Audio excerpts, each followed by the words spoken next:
Right,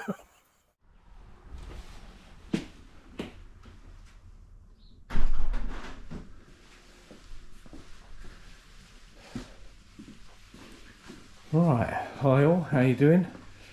It is Monday the 6th of January, so first sort of proper day back to work. So I'll just show you what I'm doing. A couple of ceilings today. First part of any good job, dust sheets obviously. So today is this little bedroom ceiling. Just skimming it over. And the little hallway. That's today, and then tomorrow I've got another couple of little ceilings to do in here. So first job is to scrape all this Artex down, and generally I just use a little I like these things just to scrape it, because you're not trying to scrape it off, you're just trying to get the bigger heads off. So that's the plan.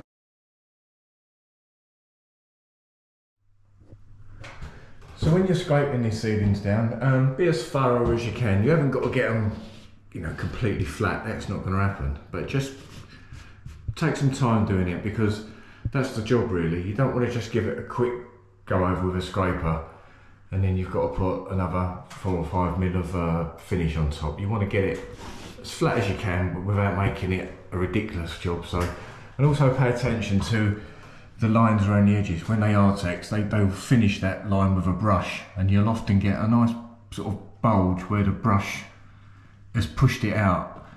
And so always take a bit of attention on that, because you can have this quite flat and then you'll be skimming on this and you'll see that little bulge will just be hanging about. And that goes for around the light switch as well, because they'll finish it with a brush around the light switch and you'll get a nice big circular glob of Artex. So yeah, always just pay attention to them corner bits really. That's that all scraped down, and believe me, there's no way to fire up the old shoulder muscles in the morning doing a good session of scraping the Artex off. If you've never done it before, your shoulders will be on fire. Okay, second ceiling scraped down, and contradictory to what I just said earlier about what I use, I did end up using one of these because it was a little bit tougher than, sometimes they can be really soft and they'll fly off with a big spatch, but it did need this. And also another little tip, I think, I don't really see any other plasterers mention this, and I do watch a lot of them, is that when you are plastering over an Artex ceiling, once you scrape down, definitely give it a sweep off with a broom, because you're going to get a lot of dust just sitting up there and you don't want the PVA sticking to the dust. But also just take another minute or two to look over the joints and see if there's any hairline cracks in there, because you won't really see them on the Artex, and they could have been there for years and you just don't notice it. But believe me, once they're all skimmed flat and painted, if there was a hairline crack, it would jump straight out at you, and then it's a repair to come back to, which is literally the worst thing you want once you've plastered the ceiling. Now, there is this debate, PVA or SBR. I've been using PVA for over 30 years now, but I do like the SBR and I have gone on to that. But the thing is with the SBR, it comes so thin, so obviously you can't thicken it, and it does drip everywhere. And if it does get a bit on the floor, on the carpet, which every now and then it does get on there, it dries and you can't get it off. But with good old PVA, it's as thick as you like to start with, so you can keep it to quite a thick consistency. And it doesn't start dripping down a roller and dripping down your arm or running down walls that you're trying to keep clean. So although in some respects SBR is a better product, a tried and tested product over the years is fine. You're not going to go wrong with PVA. I've never had a problem with anything ever sticking to it or it re-emulsifying like they say it does. You're using it inside. Obviously use an internal one inside, and I know they get exterior as well, but generally it's what you prefer. But if you don't want it running down your arms and dripping everywhere and getting on the walls, which it doesn't rub off again either, at least if you get PVA on a wall, you can sponge it and it will come back off, whereas SBR will just dry hard. Anyway, that's the tip for that one. Right, and that's getting heavy as well. See,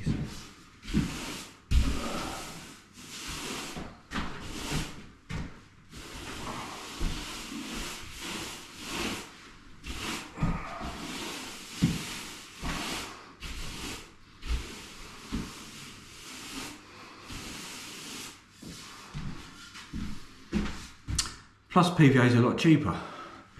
Another reason to use it. Yeah. It's an old window cleaner's bucket, and I've had that since about 1991 or 2. There was a recession in the early 90s and a lot of work dried up, so not being one to sit about, I just got myself a walk round and just cleaned a few windows. So I bought a bucket, bought a ladder, actually I borrowed a ladder, bought a bucket, and just walked around knocking on doors. I built up a little round, but I didn't keep it going because plastering picked up again. So that little bucket there is probably older than most of you lot. It's certainly older than my kids. Look after them and they look after you.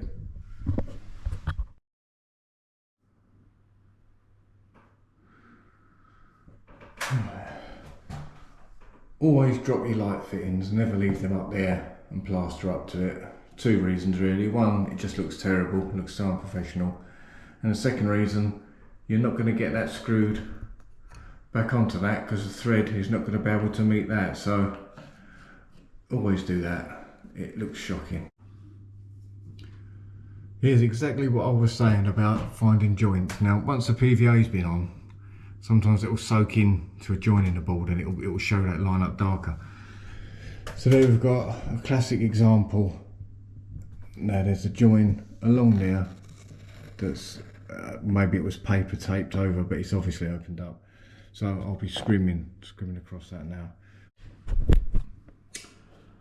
So, by the way, it's 9:30 now, and I got to the job at 8, which I will do that every day if I can. I'd like to be on the job in the door for 8. So that's an hour and a half, 2 ceilings scraped down, and all PVA. So, while I'm waiting for the PVA to go off, just time to have a little cup of coffee. All the gear's here, it's all ready to go.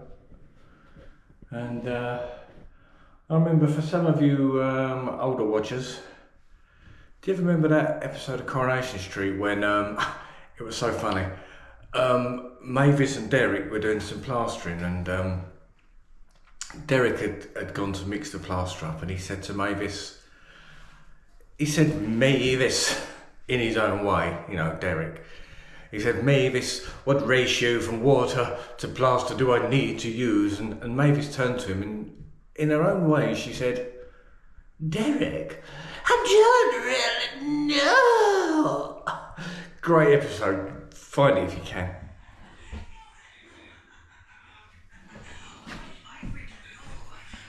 Okie dokies. Right. Let's scrim this little bit up here. I've got this head mount on for the first time recording, so I don't know what it's going to come out like. I'm hoping you can see what I see. Now then, will this stick? Scrim over PVA. Can sometimes not, but yeah, that's taken alright. If it's tacky enough, it will stick to it, so that's good. That's got that. It's a bit grim under there, I don't know if you can see it, but we'll cover that up. I can see, I hope you can see this, there's another little joint starting to go down there, so let's scrim that up as well. Better to be safe than sorry.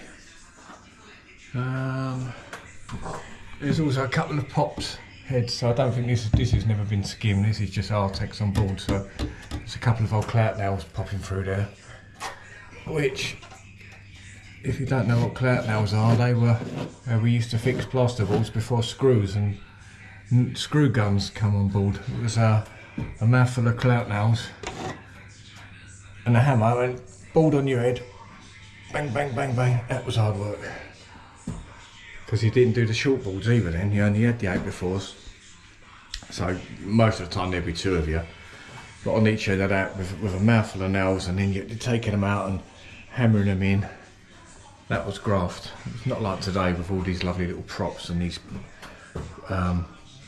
these screw guns with all the strips of screws in them. That was different back then. Long while ago that was, and I started mixing plaster with a bit of batten just to start it off, and then the old podger, or like a potato masher. I used to mix it with that. And I remember saying to my old boss, Can't we, this is back in 1986. I remember saying to my old boss, can't we put a food mixer in the drill? I was always thinking like that. I was always trying to make life easier. I said, can't we put a food mixer in the drill? He said, shut up, you idiot, just get on with it. as a boss would have done back then. And then, hence, later on, we've got these lovely little mixers now. So for anyone that remembers mixing up plaster in the old days, not trying to sound like an old fart, but I'm getting that way now. But it was, a plasterer's labour was a different job then. It was graft. Because most things were, I started off in like damp work, so it was all sand and cement. We'd turn up to the job and it would have been hacked off up to a metre by the other boys. And then we'd go and put it back on and skim up to it, and that's what I learned. That's how I started plastering. And of course it was all sand and cement, and it was all knocked up by hand, and you went to the builder's yard in the morning and you loaded it on by hand. My boss would go and have a chat to the blokes behind the counter, and he'd leave old Muggins here with a shovel, shoveling a ton of sand out of the old pit onto the back of the truck. And then we'd have to get to the job, and while my old boss was talking to the customer, maybe a tasty looking woman, as you would do, on Muggins, once again, he's mixing all that up by hand and then bucketing that in. So, I mean, it's so easy now with all this pre-mixed renders and stuff like that. So I feel like I earned my stripes.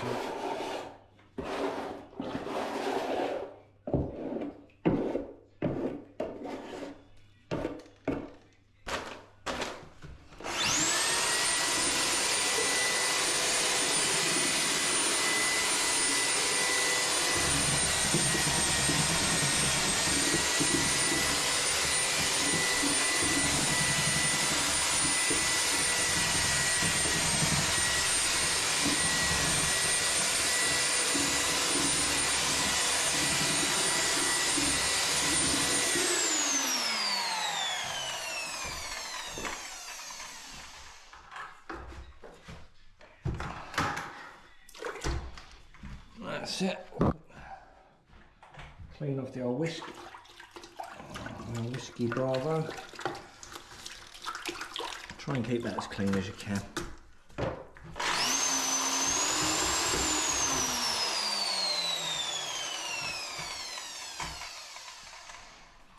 "15 years I've had this whiskey, look how clean it is." No, not at all. Probably about 5 weeks. So you'd start there and work the way across. But as for corners, some people have a dedicated corner they work from. I don't. I just go with whatever mood I'm in. And that's usually, I don't really care. Let's just get it on. That's the mood I'm generally in. So, for the sake of this video, I will start.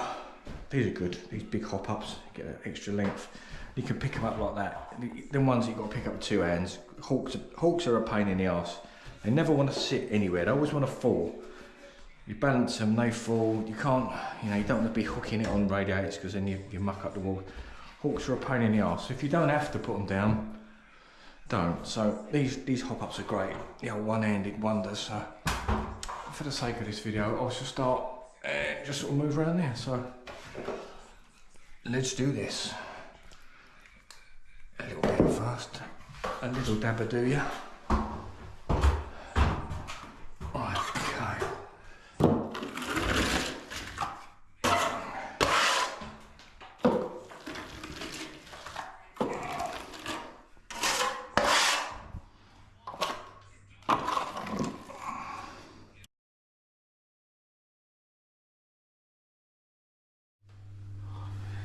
Alright, so just coming up to 2:30 and both ceilings are done.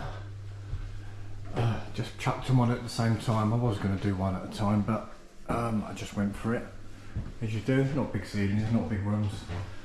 But as it's my first day back since Christmas, I was going to go slow, but that's them on, all done, all cleaned up around the edges, all polished up, ready for tomorrow. I've got another one tomorrow.